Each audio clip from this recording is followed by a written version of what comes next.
When I first read about Umuaka, it sounded like a myth, a village in Imo State, where people claimed the gods took the living. As a Lagos-based journalist, I didn't believe in talking forests or jealous spirits.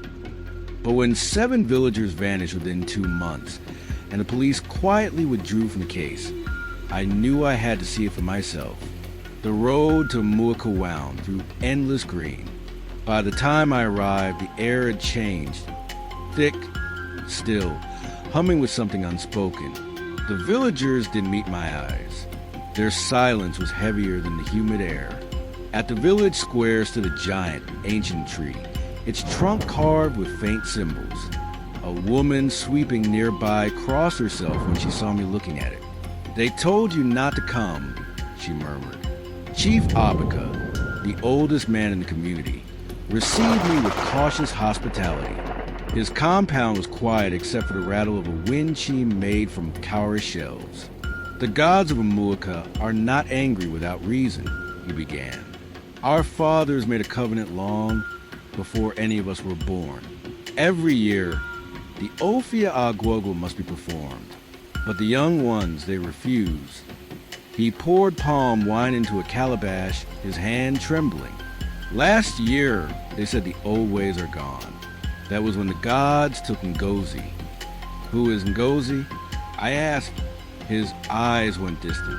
"The maiden promised to Ogwugwu ease, the river god. Her beauty was his gift to us. But a young man, Chike, said he loved her. He took her, married her in secret." I waited for him to continue, but he simply whispered. 3 nights later, their hut was empty. Their footprints led to the forest and stopped. At dusk, I walked down to the river where the ritual was once held. The water glowed faintly under the fading light. I saw children leaving offerings, bananas, white cloth, cowries at the edge of the bank. None dared look behind them. An old woman approached. "Go back, journalist," she said. "We have seen what happens when strangers ask too many questions." I pressed her for more. Her voice dropped to a whisper. "They come in the wind. You will hear drums from nowhere." That's how it begins. That night, in the small guest hut where I stayed, I recorded my notes. Then, faintly, beneath the chirping of insects, I heard it. Drums. Soft, distant, but steady. I stepped outside. The village was silent. No fires. No movement. Just the sound coming from the forest. When I raised my phone to record, the drumming stopped. And then, from somewhere in the dark, a woman's voice, low, sorrowful, singing a lullaby. By morning, 2 more people were missing, a boy and his mother. Their door was wide open. No struggle, no footprints. I followed the path to the Ofia Ogwugwu, the forbidden forest. The villagers warned me not to enter, but curiosity or arrogance won. The air inside was colder. The trees were massive, twisted, and covered in strange white markings.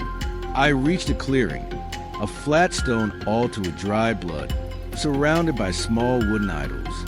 Then I saw it, a faded cloth hanging from a branch, white embroidered with red beads. The same fabric Chief Abaka had shown me in a photograph of Ngozi's betrothal dress.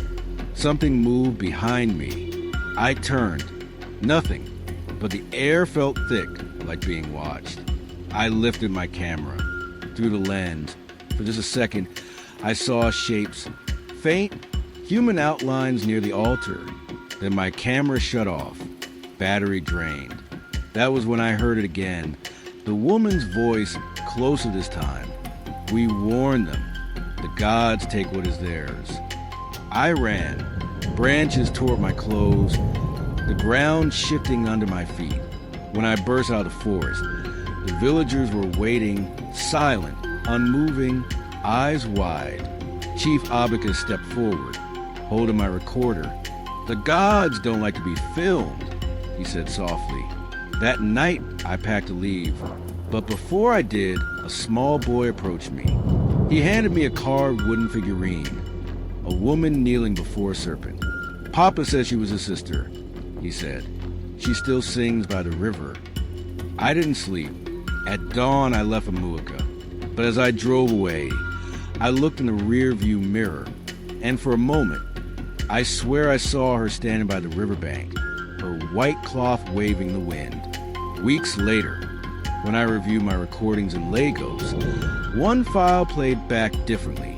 The last night in Umuaka, when I heard the drums. In the background, beneath the static, a whisper, a voice saying my name. And then, softly, next season they will come for you.